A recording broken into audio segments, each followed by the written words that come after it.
Bueno, buenos días. Como les dije, yo soy el doctor José Domínguez de la ciudad de Santa Fe. Bueno, tuvimos un problemita técnico que no podemos proyectar la presentación, pero bueno, voy a tratar de ser didáctico como para que se la imaginen.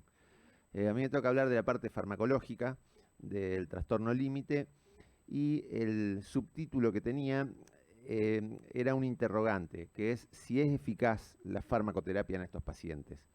Entonces, en esta breve presentación van a ir surgiendo distintas preguntas y empezamos por esas, si el tratamiento farmacológico sirve o no. Yo, por supuesto, soy un defensor de esto. ¿Y por qué lo hacemos a través de una pregunta? Porque vemos que en el estudio del trastorno límite hay como distintas corrientes y hay extremistas que como se agarran de la evidencia y por ahí no hay fármacos oficialmente aprobados para este trastorno, eh, llegan a decir que no es necesaria. En eso, por supuesto que yo tengo mis diferencias y eh, quiero como aclarar que no es suficiente en muchos casos con la psicoterapia. Em, Hay específicamente un tipo de terapia que es la terapia dialéctica comportamental, que sí está aprobada y en algunos pacientes es cierto que con la terapia bien hecha es suficiente. Pero acá lo que vamos a ver es algunos casos en donde es necesario reforzar eh, farmacológicamente. Hay una frase que yo la tengo en todas las clases que lamentablemente la voy repitiendo porque es del 2007 que dice la farmacoterapia se está convirtiendo en una terapia habitual en el tratamiento de los trastornos de personalidad, pese a que no existe ningún medicamento aprobado para ese tipo de afecciones. A mí me gustaría el día de mañana poder sacar esa frase de las presentaciones, porque eso es lo que por ahí, como que uno dice, nos tiene atado.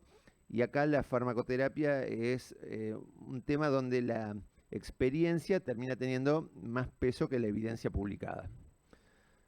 ¿Qué tipos de fármacos se utilizan? Bueno, hay tres grupos de fármacos que siempre se fueron estudiando en forma pareja, que son los antipsicóticos atípicos, los estabilizadores del ánimo y los inhibidores selectivos de recaptación de serotonina. Yo lo que quería traer puntualmente ahora, para dejar en claro, era que este último grupo de los IRS fue perdiendo fuerza en la última década. No quiere decir que no sirvan, por supuesto que en cada caso uno tiene que evaluar en forma particular, pero en los últimos años es como que fueron cada vez menos estudiados, agarrando más peso los antipsicóticos y en segundo lugar los estabilizadores. Yo había traído, después en todo caso si hacen preguntas, eso podría pasar la presentación y algunos trabajos, porque hay un trabajo interesante que se hizo en Alemania en el 2019 que hace toda una comparación y el título es ¿qué ha pasado en las dos últimas décadas con la farmacoterapia del trastorno límite?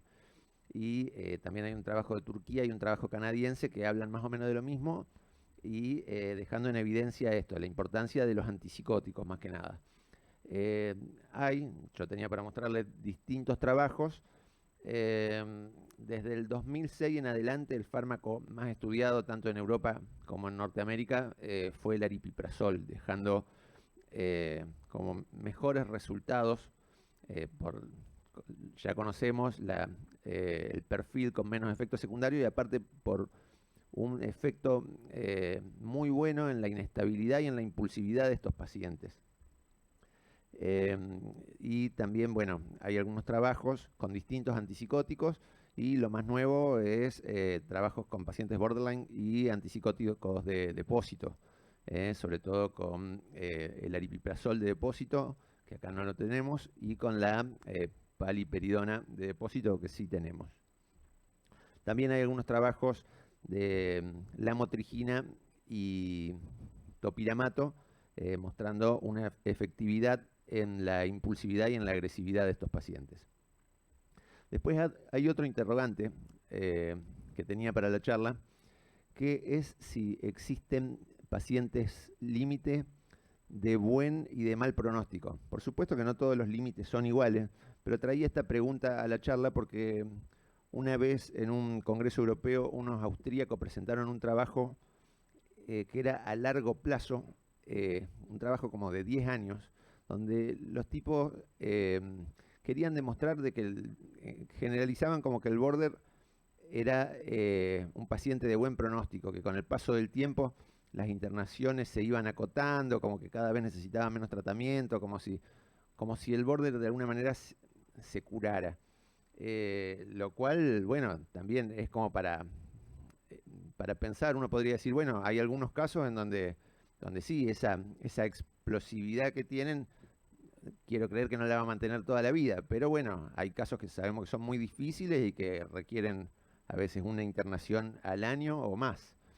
Hay clasificaciones de subtipos de border, en la clasificación dimensional que es de Oldham, que divide, por ejemplo, en border afectivo, impulsivo, agresivo, vacío y dependiente. Y eso es como una combinación dependiendo de los criterios que conocemos del DSM, cuáles predominan en cada caso.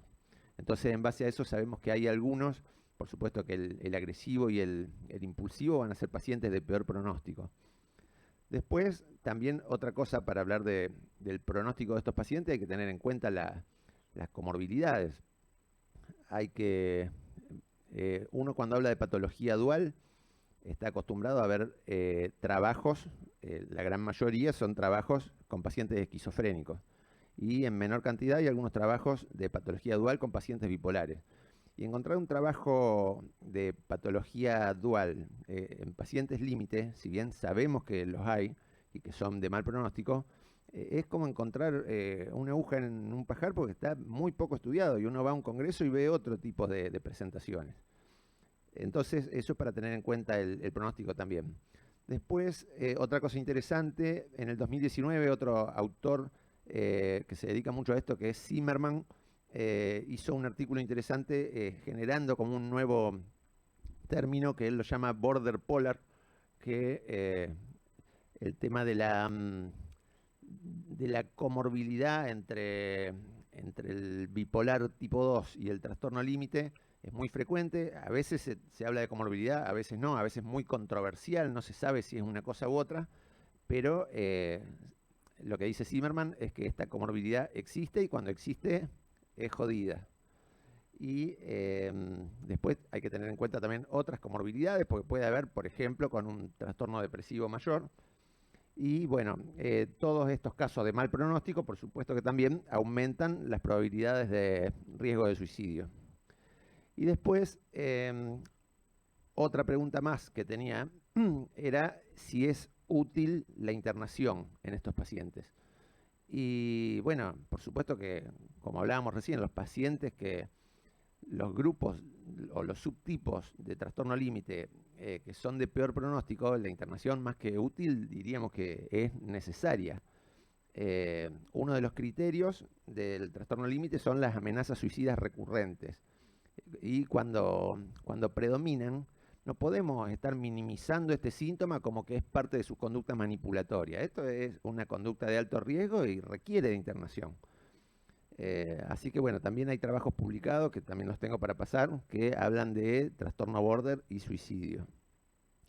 Y a modo de conclusión de lo que fuimos diciendo, decir, por un lado, a pesar de que no están aprobados oficialmente, los psicofármacos son de gran utilidad para los distintos síntomas del trastorno límite. Por supuesto que asociado a psicoterapia.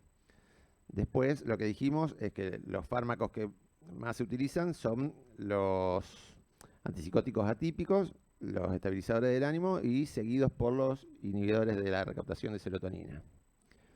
Después, dentro de los trastornos límite, los que tienen predominio de impulsividad, autolesiones, episodios de ira o amenaza suicida necesitan psicofármacos en su tratamiento para una mejor evolución.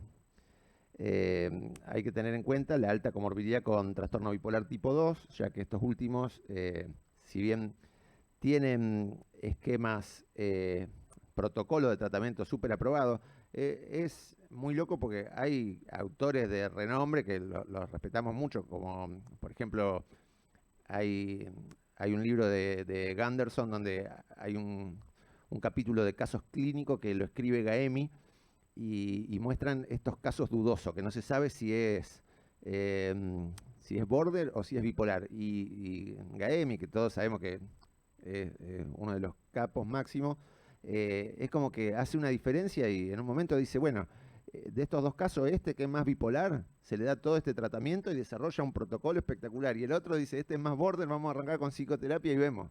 Entonces, en realidad uno lee los casos clínicos y son bastante parecidos. Entonces, con eso ojo, porque tampoco dejar pasar tiempo sin medicar al paciente.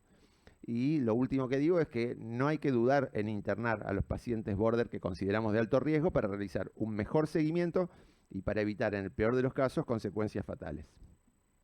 Eso es todo. Muchas gracias.